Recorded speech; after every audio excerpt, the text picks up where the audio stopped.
This is section 9.2, and we're working on multiplying polynomials today. And you might as well take your book right now, and we're on page 562.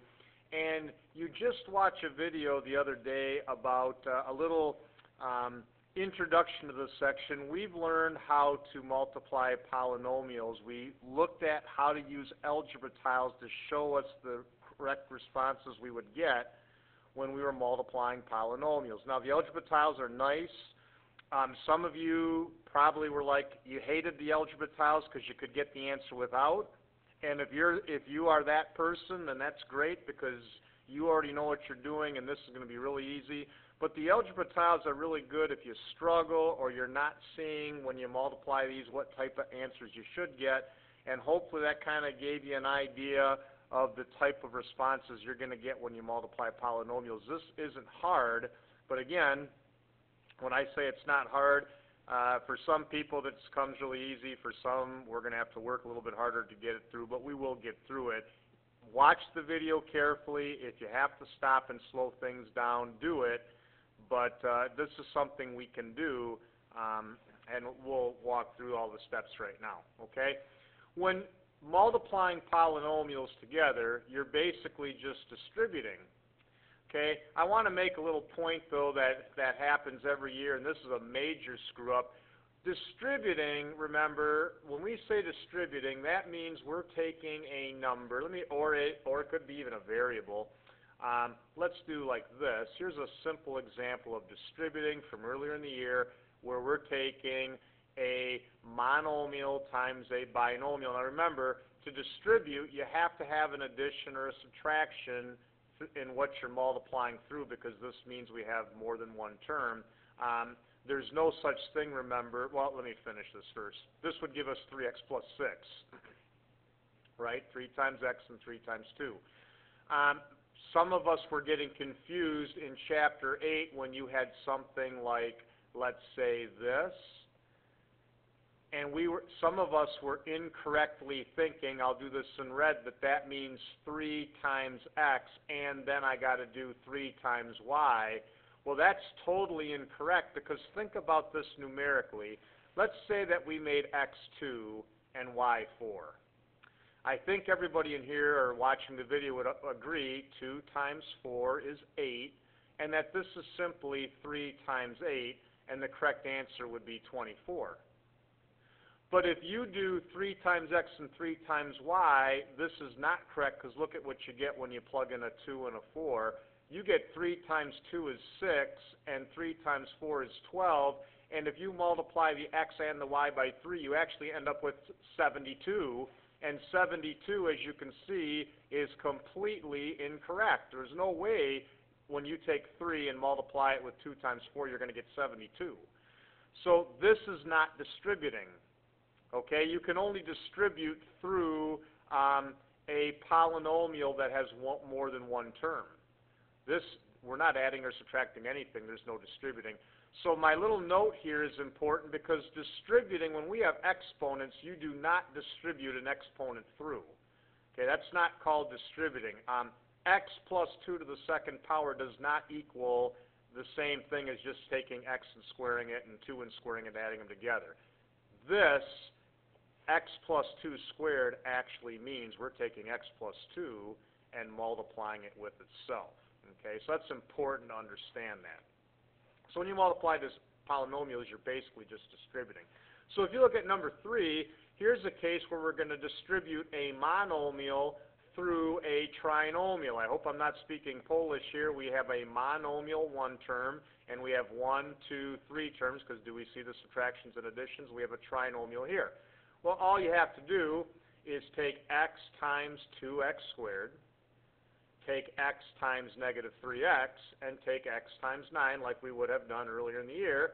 And when you do that, x times 2x squared is 2x cubed. If you forgot, if you need to review section 8.1, I believe it was, we talked about when we take x times 2x squared, you see how we have the same base and we're multiplying? You add the exponents. I have x to the third power, and then I have this times 2 in front, 2x cubed. x times negative 3x would be negative 3x squared, because remember, we're taking x times a negative 3x. Well, my bases are the same, so I can add the exponents, that second power, and I have a negative 3 that I'm just putting out front. And then x times 9 is 9x. So from here, if I can combine any like terms I want to, do you notice I have no like terms? X cubes, x squareds, and x's are not alike.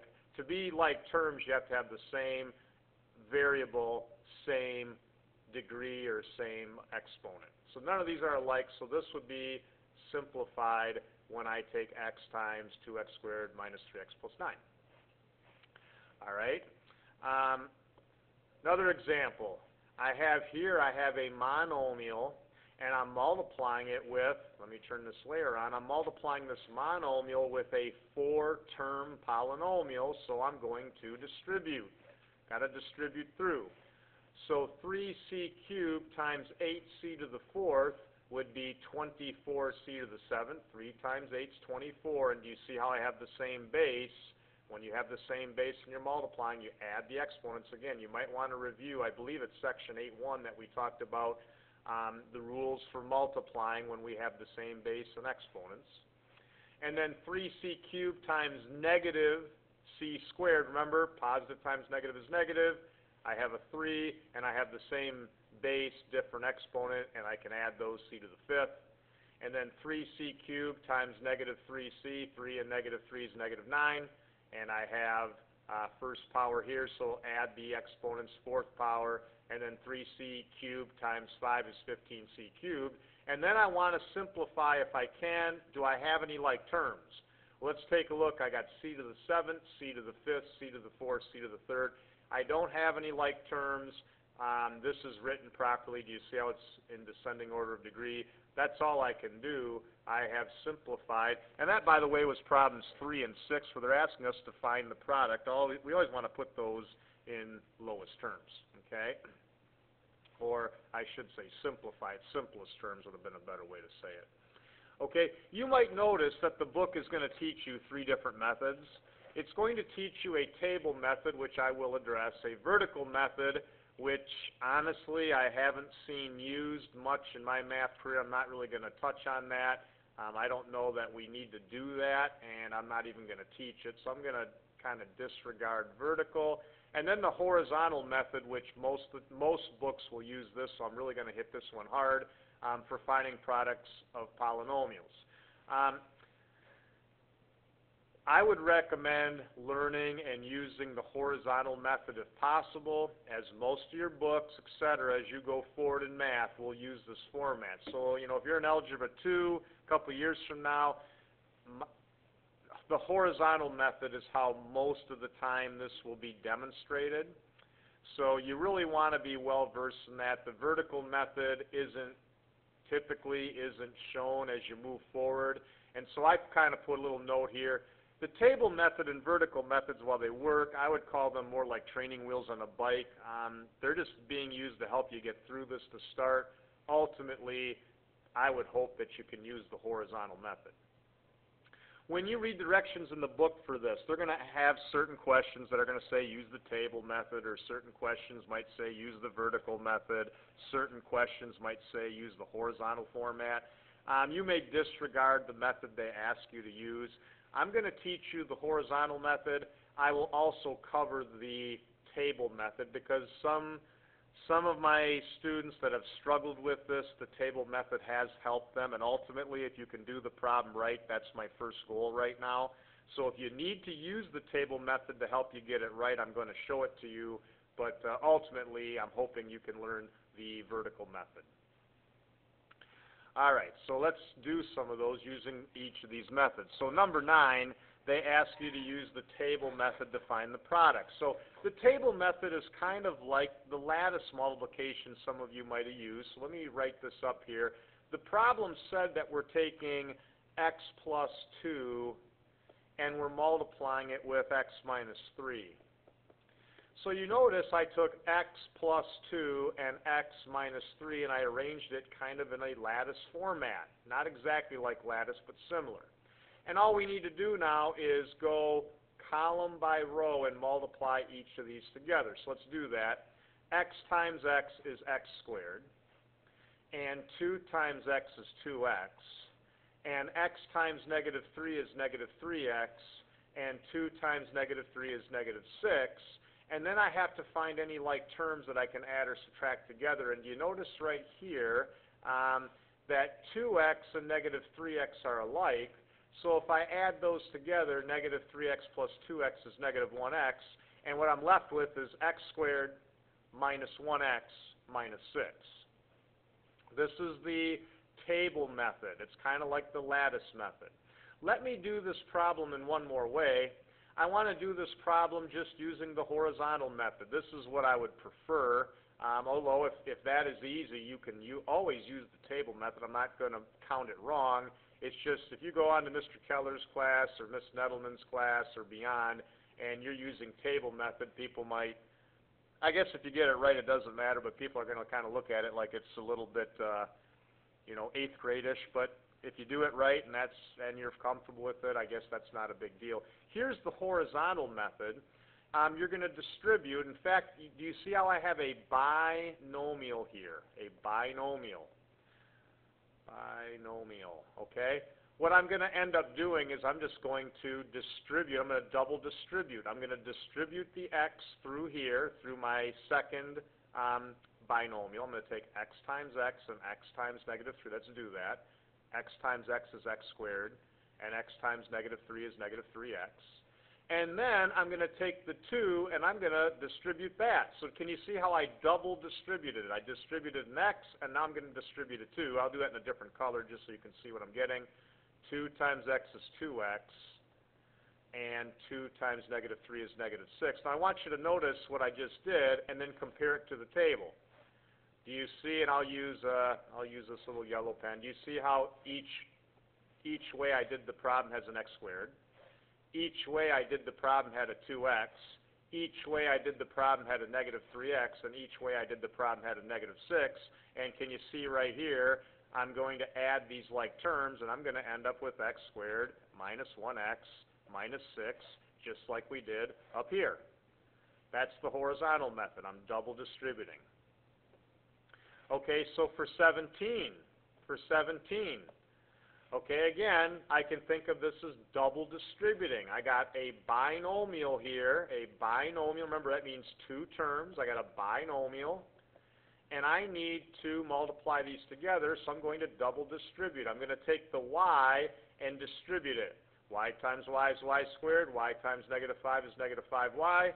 And then I'm going to take the 6 and distribute that. 6 times y is 6y, and 6 times negative 5 is negative 30. And now I want to simplify. And I notice that I have some like terms. These two have a y. These two terms have a y. Negative 5y plus 6y is 1y. So I end up with y squared plus 1y minus 30. Okay? In the book, you will also see a method called FOIL. First, outside, inside, last. Honestly, as time has gone on as a teacher, and I know if a parent's watching this, this is how you, the parent, and I were probably taught how to do this back in 9th grade ourselves, back in the 1970s or 1980s. As I've gotten older and I've been teaching more, I don't like the FOIL method as much for one major reason. FOIL only works, okay, the FOIL method only works.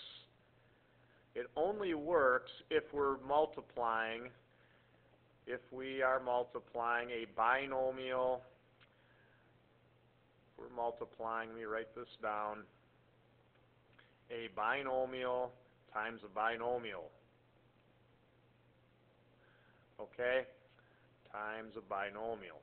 If we have anything other than that, okay, like on my next slide, I have a trinomial times a binomial.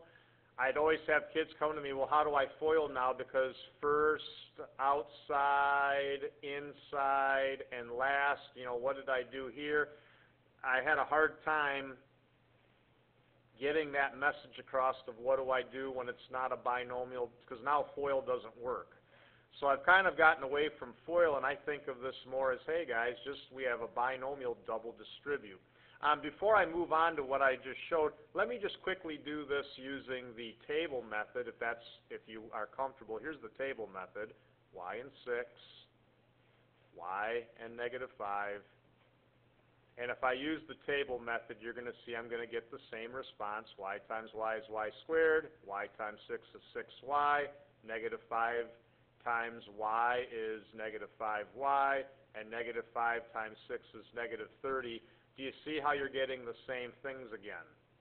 You're getting a y squared, you're getting a 6y, you're getting a negative 5y, and you're getting a negative 30. And I can combine those two together to get 1y. So I have y squared plus the 1y minus the 30. So I guess if you want to do it that way, I'm not, angry or mad about it. All I'm going to tell you is as you go forward, books aren't going to show you in their examples the table method. So understanding the horizontal method is going to serve you best as time goes on. So again, let's look at 25, and now in 25 I want to multiply. So again, foiling doesn't work here because this is not a binomial times a binomial. This is now a trinomial times a binomial. And let me write that in there. I have a trinomial here. Trinomial. Well, it'd be good if I can spell. Trinomial. There we go. Okay, I have 3 terms. So the way I'd like to teach this is if I have 3 terms, I have to triple distribute. Okay, and my marker didn't draw very well, so let me just erase this out, and let's draw this better because my marker didn't do a good job there. Make sure you can see my triple distributing. First of all, I'm going to have to take, when I triple distribute, I'm going to have to take 6z squared and multiply by 9z, and I'm going to have to take 6z squared and multiply by negative 5. That's my first step. So let's do that. 6z squared times 9z, that's 54z cubed, and 6z squared times negative 5 is negative 30z squared. And now I'm going to take my second term in my trinomial, and I'm going to distribute that. Z times 9z is 9z squared, and z times negative 5 is negative 5z. And then I'm going to take the third term of my trinomial and distribute that. Negative 1 times 9z is negative 9z, and negative 1 times negative 5 is positive 5. And all I need to do now is combine like terms and simplify. And you notice I have z squareds in these 2 terms and z's in these 2. So I have 54z cubed, I have negative 21z squared, and I have negative 14z, and then I have that extra plus 5 I just simplified. Let me quickly just do this in the table format, just in case that horizontal format's bothering you. Okay, I'm going to write this up in a table format just to show that I'm getting the same response again. So if you're not seeing horizontal yet or you're struggling with it, here's table. 9z times 6z squared is 54z cubed. 9z times z is 9z squared. 9z times negative 1 is negative 9z. 6z squared times negative 5 is negative 30z squared. Z times negative 5 is negative 5z. And negative 1 times negative 5 is positive 5. Now I want you to look very carefully. Do you notice that everything, let me get a different color. I'm not going to get out red because it's wrong, but red will show up nice. Do you notice that everything I have here, I have here? I have that there and here. I have this here. I have this one here. I have this here. And plus 5 at the end. You see how the table method will give you the same results as the horizontal method. And obviously then you're going to combine like terms like I did. And then one final question in 33. They get a little bit more complexity here. They want us to simplify the expression. I want you to notice something that's a little different from my previous problems. Here, let me take a highlighter. Do you notice in this problem, I multiplied this trinomial with this binomial. I multiplied, right? I took a binomial times a binomial here. I took a binomial times a binomial here, okay? Look carefully at 33. They're not trying to be tricky, but this is something you have to deal with. We're not multiplying these things here. We're adding them, which is going to change a little bit what we need to do. We got to kind of treat this as two separate problems, okay? I have a single distribution I need to do here and simplify this, and then I have a double distribution. I have a binomial. I got to double distribute here, and then I'll add all this together at the end. So let's do that. When I distribute over here, p times 2p is 2p squared. P times negative 3 is negative 3p. So right here, I'll just draw a little, okay, I just single distributed, and that's here. Let me get my highlighter out again. My plus sign is right here. And now over here, I have to double distribute. I'll get a different color out. P times p is p squared. P times 3 is 3p. Negative 3 times p is negative 3p. And negative 3 times 3 is negative 9. And you can see what I did over here is there, right? And now I need to add the like terms together. So let's add these like terms together.